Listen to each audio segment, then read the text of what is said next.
Okay everyone, this is the GCL video chat. It's our episode 1. We're having a retrospective look at 2009. As every year has, at the end of the year, we've got to look at games of the year. And this year has been a very good year for gaming. And John, any thoughts about 09? Well, as far as I'm concerned, 09 has definitely outplayed 08. We've seen so many better titles. The improvements have been phenomenal. Even the titles that are released every year, the difference has been incredible. Also, the games that have gone under the radar, those games have, while they may have not been the most popular of games, they've delivered something special and unique to the gameplay. So, for 09's really impressed me, and yeah. I also think so, personally.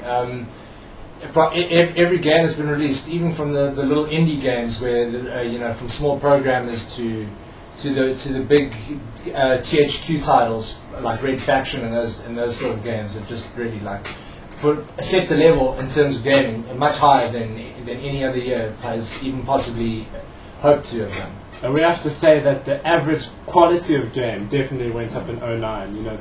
Each year usually has the big lows in gaming and the big highs.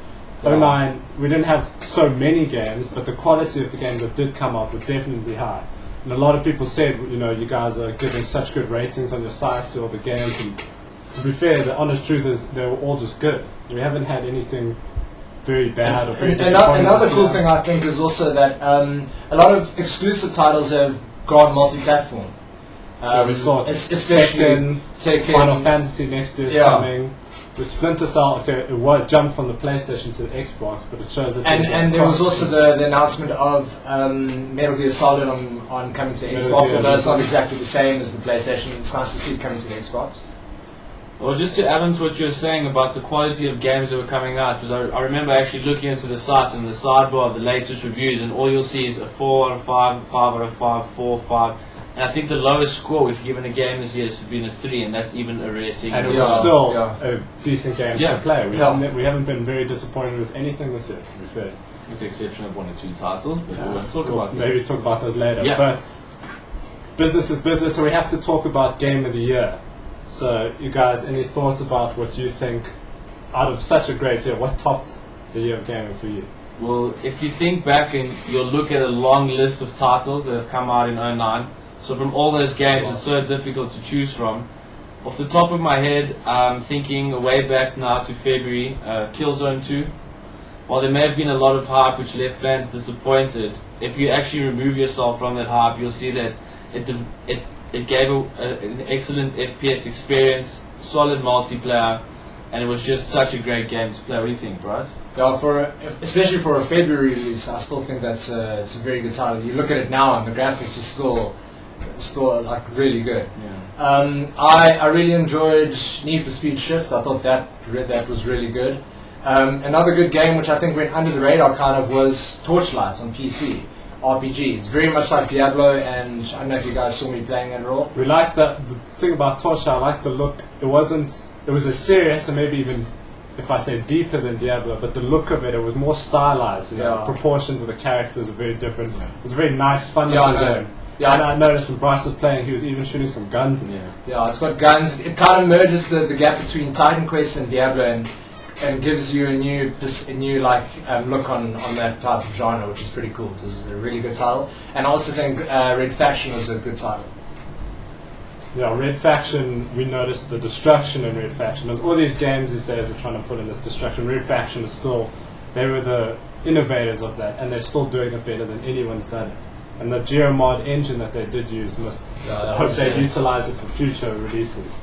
But in terms of other games, I think going back to early in this year, like John mentioned, is Resident Evil 5. Yes, I think a lot of people have missed out Resident Evil 5 on the Game of the Year nominations, and it actually it confuses me because I think Resident Evil wasn't the scariest game. It didn't follow the formula of the old Resident Evil series, but it was so much fun, and the fact that it had co-op made it just you're sitting there with your friend and shooting these zombies, whether it's racist or not, in the head. It was a lot of fun, and it had all the big epic boss battles. It had everything you'd want from a Resident Evil game. Plus, it had that action movie feel. But I don't know, it puts it right at the top for me this year. Okay, so let's stop being around the bush. Out of all the games that have come out in 09, We want to know what your game of the year for 09 would be. It was a toss-up between Assassin's Creed 2, Uncharted, and Resident Evil 5, but I got to go with Resident Evil. It surprised me this year, and it still is looking as one of the best games I've ever seen. And Bryce? I've got to say, between Need for Speed and Red Faction are the two titles I enjoyed the most. I'll also put Resident Evil in there as one of the titles I played with Jeremy, because the co-op was a lot of fun. The graphics were just beyond anything I've ever seen. I've got to say Red Faction Guerrilla. I thoroughly enjoyed the game. I played the hell out of it. And there's also DLC for it. So yeah, no, that's definitely my nominee for 2009. John? If I had to choose, I think for me the ultimate would be Batman Arkham Asylum. Good title. I forgot about that. We haven't talked about Batman much. There's a superhero inside of all of us, and basically Arkham Asylum, everyone thought, okay, it's going to be based on the Dark Knight and it's going to follow that and it's going to fail, it's a movie game or something like that, but they really managed to take the story to a different direction, to new level, depth. They brought in stuff from the comic books. I mean, for any comic fan, it's like heaven in essence. But the single player campaign was awesome.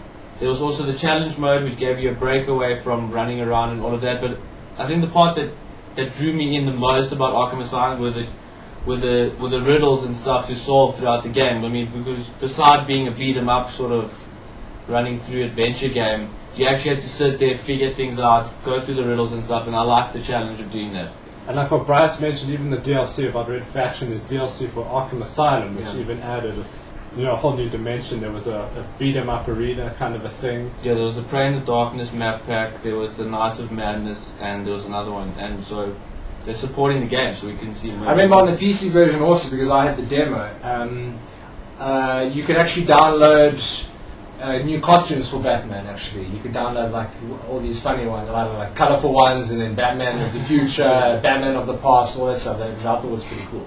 So yeah, they really extended themselves with that game, and that's a good game. Yeah, so to round it off, we've got Red Faction Guerrilla, Batman Arkham Asylum, and Resident Evil 5. And we want to hear from what you guys have to say. So comment on the video and let us know what you think your game of the year is, or what your nominees are for game of the year. And we'll get back to and have a Viewer's Choice Award next week. So guys, thanks for listening. We'll check you next week.